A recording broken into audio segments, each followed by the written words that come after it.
नमस्कार बंधुरा शाশুড়ি বৌমা হেসেলে আপনাদের সকলকে স্বাগত জানাই। আজকে আমি আপনাদের সাথে চিকেনের একটা রেসিপি শেয়ার করব। তার জন্য আমি কিছু সবজি কেটে নিয়েছি এবং চিকেনটাকে খুব ভালো করে পরিষ্কার করে ধুয়ে নিয়েছি। তাহলে চলুন শুরু করা যাক। প্রথমে কড়াই বসিয়ে কড়াই গরম হয়ে গেলে তার মধ্যে তেল দিয়ে দেব। এখানে আমরা সরষের তেল ইউজ করব। তেল ভালো করে গরম হয়ে গেলে এখানে আমরা আলুগুলো দিয়ে দেব।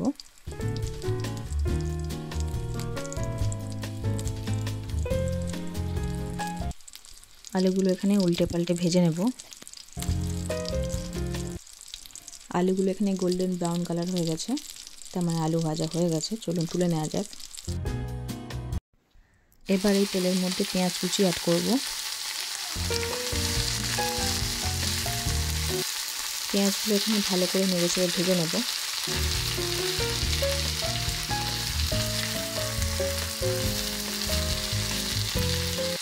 পেঁয়াজ কুচিগুলো এখানে ভাজা হয়ে গেছে। এর মধ্যে আমরা টমেটো কুচি অ্যাড করব। পেঁয়াজ আর টমেটো কুচিগুলো খুব ভালো করে ভেজে নেব যতক্ষণ না গোল্ডেন ব্রাউন কালার হয়ে যায়।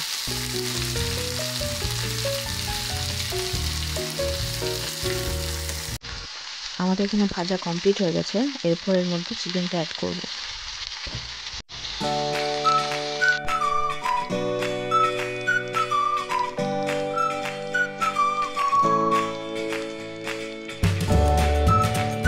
চিকেনটা এখানে আমরা খুব ভালো করে নেড়ে চেড়ে ভেজে নেব যাতে চিকেনের কাঁচা গন্ধটা চলে যায়।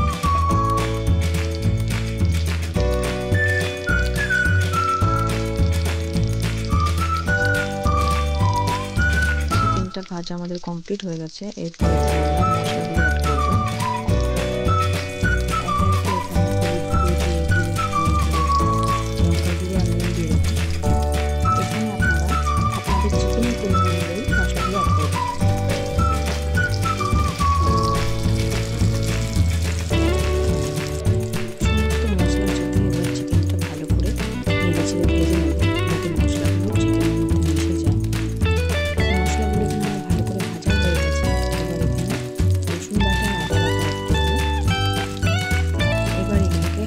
ভেজে নেব যাতে আদা রসুনের কাঁচা গন্ধটা চলে যায়।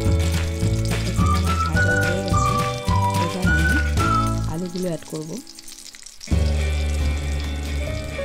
এটা কষানো হয়ে গেছে। এবার এটাকে ঢেকে দেব। ঢেকে দিয়েছিলাম, চিকেনটা থেকে জল ছেড়ে গেছে। এবার এটাকে খুব ভালো করে কষিয়ে নেব।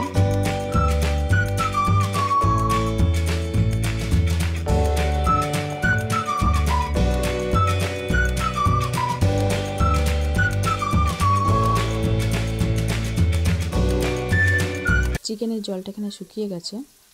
চিকেনটা আলুটা হাফ সিদ্ধ হয়েও গেছে। আমাদের কষানো পুরোপুরি কমপ্লিট। এখানে আমরা জল দিয়ে দিচ্ছি। এবার খুব ভালো করে নেড়ে চেড়ে এটাকে ফুটতে দেব।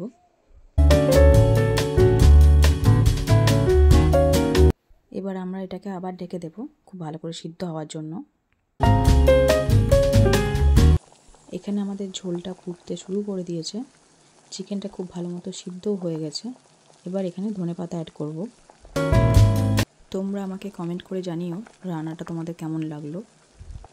তোমাদের ভালো লাগলে একটা লাইক, শেয়ার আর সাবস্ক্রাইব করে দিও। রান্নাটা আমাদের এখানে কমপ্লিট হয়ে গেছে। এটা আমাদের খাওয়ার জন্য একদম রেডি। এবার এটাকে ঢেলে নেব।